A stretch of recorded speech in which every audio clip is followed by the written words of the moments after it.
On ne bâtit rien de solide sur le flou. La précision des chiffres est la seule fondation d'un projet serein. Je vous raconte cette semaine l'histoire d'un couple qui fait construire une maison. Au moment de la réception, ils s'aperçoivent qu'ils doivent faire une rallonge de plus de 10 000 € pour le raccordement de leur maison au réseau public. Ils en feront le reproche au constructeur, qui refusera d'assumer ces coûts supplémentaires. Ce sera le début d'une longue bataille judiciaire. En juin 2014, monsieur et madame T concluent avec la société Z un contrat de construction de maisons individuelles pour l'édification d'une maison dans la région de Limoges. La livraison intervient avec réserve 2 ans plus tard. Les maîtres de l'ouvrage reprochent en particulier au constructeur de ne pas leur avoir indiqué le montant des coûts de raccordement au réseau public.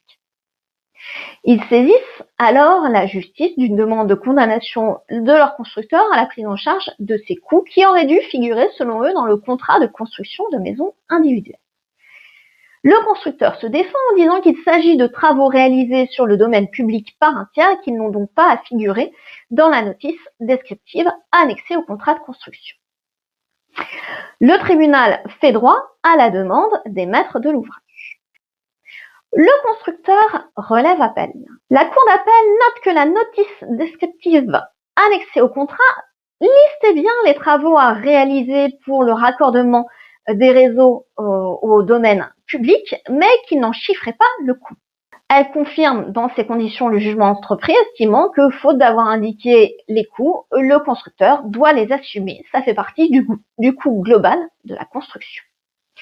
Mécontent, le constructeur forme un pourvoi en cassation. Il plaide que les travaux de raccordement aux différents réseaux publics de distribution au-delà de la parcelle des maîtres de l'ouvrage sont réservés aux seuls gestionnaires de ces réseaux, de sorte qu'ils ne pouvaient pas figurer dans le contrat de construction de maisons individuelles, et que donc leur chiffrage n'avait pas à figurer dans la notice descriptive.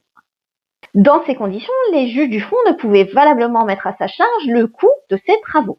À votre avis, le constructeur a-t-il obtenu gain de cause?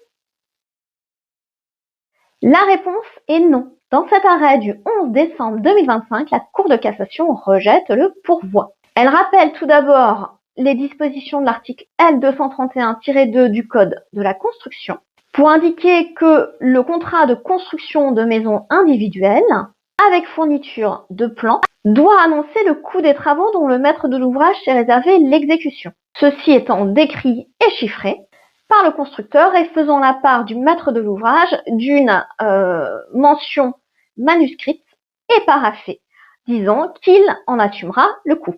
Et son article R231-4 du Code de la construction et de l'habitation, la notice descriptive qui doit être annexée au contrat mentionne le coût des travaux d'équipement intérieur et extérieur qui ne sont pas compris dans le prix, mais qui sont indispensables à l'implantation ou à l'utilisation de l'immeuble.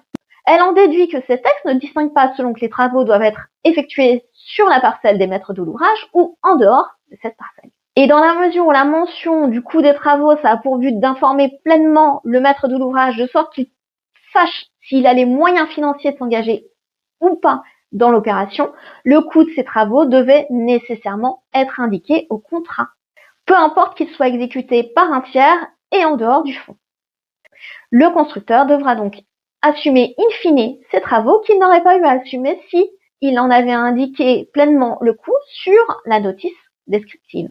Un conseil pour les constructeurs de maisons individuelles, les textes en la matière sont extrêmement stricts, donc il est indispensable de chiffrer pleinement, entièrement, le coût des travaux que le maître de l'ouvrage devra assumer au-delà du contrat de construction de maisons individuelles. Si cette vidéo vous a plu, je vous invite à la commenter, à la liker ou à la partager. Vous pouvez naturellement vous abonner pour suivre toutes mes vidéos. Quant à moi, je vous dis à la semaine prochaine pour une toute autre thématique.